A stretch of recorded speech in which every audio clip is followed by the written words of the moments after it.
ನಾನು ಅಂದಿಲ್ಲ ಅಂತ ಹೇಳ್ತಾ ಇದ್ದಾರೆ. ಸಿಟಿ ರವಿಗೆ ಆಣೆ ಪ್ರಮಾಣದ ಸವಾಲನ್ನ ಹಾಕಿದ್ದಾರೆ ಲಕ್ಷ್ಮಿ ಹೆಬ್ಬಾಳ್ಕರ್. ಇಷ್ಟೊಂದು ಯಾಕೆ ವೈಭೀಕರಣವನ್ನ ಮಾಡ್ತಾ ಇದ್ದಾರೆ ಅನ್ನುವಂತಹ ಪ್ರಶ್ನೆಗಳನ್ನು ಕೂಡ ಇಲ್ಲಿ ಮಾಡ್ತಾ ಇದ್ದಾರೆ ಸಚಿವೆ ಲಕ್ಷ್ಮಿ ಹೆಬ್ಬಾಳ್ಕರ್.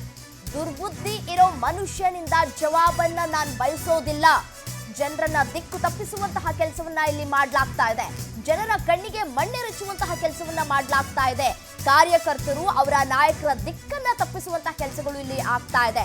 ಧರ್ಮಸ್ಥಳ ಮಂಜುನಾಥನ ಮೇಲೆ ಪ್ರಮಾಣ ಮಾಡಿ ಹೇಳಿಕೆಯನ್ನ ಕೊಡ್ಲಿ ಅನ್ನುವಂತಹ ಸವಾಲನ್ನ ಹಾಕಿದ್ದಾರೆ ಸಚಿವೆ ಲಕ್ಷ್ಮಿ ಹೆಬ್ಬಾಳ್ಕರ್. ನೀವು ನಿಮ್ಮ ಧರ್ಮ ಪತ್ನಿಯನ್ನ ಕರ್ಕೊಂಡು ಬನ್ನಿ, ನಾನು ಕೂಡ ನನ್ನ ಕುಟುಂಬದ ಜೊತೆಗೆ ಅಲ್ಲಿಗೆ ಬರ್ತೀನಿ. ನೀವು ನೈತಿಕತೆಯ ಪ್ರಶ್ನೆಯನ್ನ ಎತ್ತಾ ಇದ್ದೀರಿ ಸಿಟಿ ರವಿ ಅವರೇ ಅನ್ನುವಂತಹ ಪ್ರಶ್ನೆಗಳನ್ನ ಕೂಡ ಇಲ್ಲಿ ಹಾಕಿದ್ದಾರೆ. ಸವಾಲನ್ನ ಕೂಡ ಹಾಕಿದ್ದಾರೆ. ನಿಮಗೆ ನೈತಿಕತೆ ಅನ್ನೋದಿದ್ರೆ ಧರ್ಮಸ್ಥಳಕ್ಕೆ ಬನ್ನಿ, ನಾನು ನಿಮಗೆ ಸವಾಲು ಹಾಕ್ತಾ ಇಲ್ಲ ಅಂತ ಹೇಳಿ ಲಕ್ಷ್ಮಿ ಹೆಬ್ಬಾಳ್ಕರ್ ನೀಡಿರುವಂತಹ ಹೇಳಿಕೆ. ನೀವು ತುಂಬಾ ದೇವರನ್ನ ನಂಬ್ತೀರಿ ಅಲ್ವಾ, ದಯವಿಟ್ಟು ಬನ್ನಿ. MLC ಸಿಟಿ ರವಿಗೆ ಆಣೆ ಪ್ರಮಾಣದ ಸವಾಲನ್ನ ಹಾಕಿದ್ದಾರೆ. ಹಾಗಿದ್ರೆ ಸಚಿವರು ಏನ್ ಹೇಳಿದ್ರು ಕೇಳ್ತಾ ಹೋಗೋಣ. ಅವ್ರು ಬಹಳಷ್ಟು ಹೇಳ್ತಾ ಇದ್ದಾರಲ್ಲ, ನಾನು ಅಂದೆಲ್ಲ ಅಂತ ಹೇಳಿ. ಕಾನೂನು ಒಂದು ಕಡೆ, ಕಾನೂನು ತನ್ನ ಪ್ರಕ್ರಿಯೆ ಮಾಡುತ್ತೆ. ಏನು ವೈಭವೀಕರಣ ಮಾಡ್ಕೊಳ್ತಾ ಇದ್ದಾರಲ್ಲ, ನಾನು ಇಷ್ಟೇ ಅವ್ರಿಗೆ ಹೇಳ್ತಾ ಇದ್ದೀನಿ, ಇದು ಸವಾಲು ಅಲ್ಲ, ಅಥವಾ ಅವರಿಂದ ನನ್ನ ಜವಾಬನ್ನು ಬಯಸಲ್ಲ. ಅಂತ ಒಂದು ದುರ್ಬುದ್ಧಿ ಇದ್ದಂಥ ಮನುಷ್ಯನಿಂದ ನಾನು ಜವಾಬನ್ನು ಕೂಡ ಬಯಸೋದಿಲ್ಲ. ಆದರೆ ಜನರನ್ನ ದಿಕ್ಕು ತಪ್ಪಿಸುವಂತ ಕೆಲಸ ಮಾಡ್ತಾ ಇದ್ದಾರೆ, ಜನರ ಕಣ್ಣಿಗೆ ಮಣ್ಣೆರ್ಚುವಂತ ಕೆಲಸ ಮಾಡ್ತಾ ಇದ್ದಾರೆ. ಅವರ ಕಾರ್ಯಕರ್ತರಿಗೆ, ಅವರ ನಾಯಕರಿಗೆ ಏನು ದಿಕ್ಕನ್ನ ತಪ್ಪಿಸುವಂತ ಕೆಲಸ ಮಾಡ್ತಾ ಇದ್ದಾರೆ. ನೀವು ದೇವರನ್ನ ಬಹಳಷ್ಟು ನಂಬಿದ್ದೀರಾ ಸಿಟಿ ರವಿ ಅವರೇ. ಧರ್ಮಸ್ಥಳ ತಮ್ಮ ಊರಿಗೆ ತುಂಬಾ ಹತ್ರ ಇದೆ.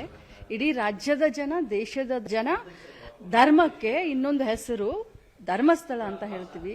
ಮಂಜುನಾಥನ ಮೇಲೆ ನೀವು ಪ್ರಮಾಣ ಮಾಡಿ ಹೇಳಿ, ನೀವು ಕೂಡ ನಿಮ್ಮ ಧರ್ಮಪತ್ನಿಯನ್ನ ಕರ್ಕೊಂಡು ಬನ್ನಿ ಮಂಜುನಾಥನ ದೇವಸ್ಥಾನಕ್ಕೆ, ನಾನು ಕೂಡ ನನ್ನ ಕುಟುಂಬವನ್ನು ಕರ್ಕೊಂಡು ಅಲ್ಲಿ ಬರ್ತೀನಿ. ಇದು ನೈತಿಕತೆಯ ಪ್ರಶ್ನೆಯನ್ನ ಎತ್ತಿದ್ದೀರಾ ನೀವು. ನಿಮಗೆ ನೈತಿಕತೆ ಇದ್ರೆ ಖಂಡಿತವಾಗ್ಲೂ ನೀವು ಅಲ್ಲಿ ಬನ್ನಿ. ಇದು ನಿಮಗೆ ನಾನು ಚಾಲೆಂಜ್ ಮಾಡ್ತಾ ಇಲ್ಲ, ಆದರೆ ಜನರ ಎದುರುಗಡೆ, ಯಾಕಂದ್ರೆ ನೀವು ದೇವರನ್ನ ಬಹಳಷ್ಟು ನಂಬಿದ್ದೀರಾ, ದತ್ತಮಾಲೆಯನ್ನ ಹಾಕಿದ್ದೀರಾ, ದತ್ತಪೀಠಕ್ಕೆ ಹೋಗ್ತೀರಾ, ಬಾಯಿ ತೆಗೆದ್ರೆ ರಾಮನ ಹೆಸರನ್ನ ಹೇಳ್ತೀರಾ. ಅದಕ್ಕೆ ತಾವು ಬನ್ನಿ ಧರ್ಮಸ್ಥಳಕ್ಕೆ ಅಂತ ಕರೀತಾ ಇದ್ದಾರೆ. ಅವ್ರು ಬಹಳಷ್ಟು ಹೇಳ್ತಾ ಇದ್ದಾರಲ್ಲ, ನಾನು ಅಂದೆಲ್ಲ ಅಂತ ಹೇಳಿ. ಕಾನೂನು ಒಂದು ಕಡೆ, ಕಾನೂನು ತನ್ನ ಪ್ರಕ್ರಿಯೆ ಮಾಡುತ್ತೆ. ಏನು ವೈಭವೀಕರಣ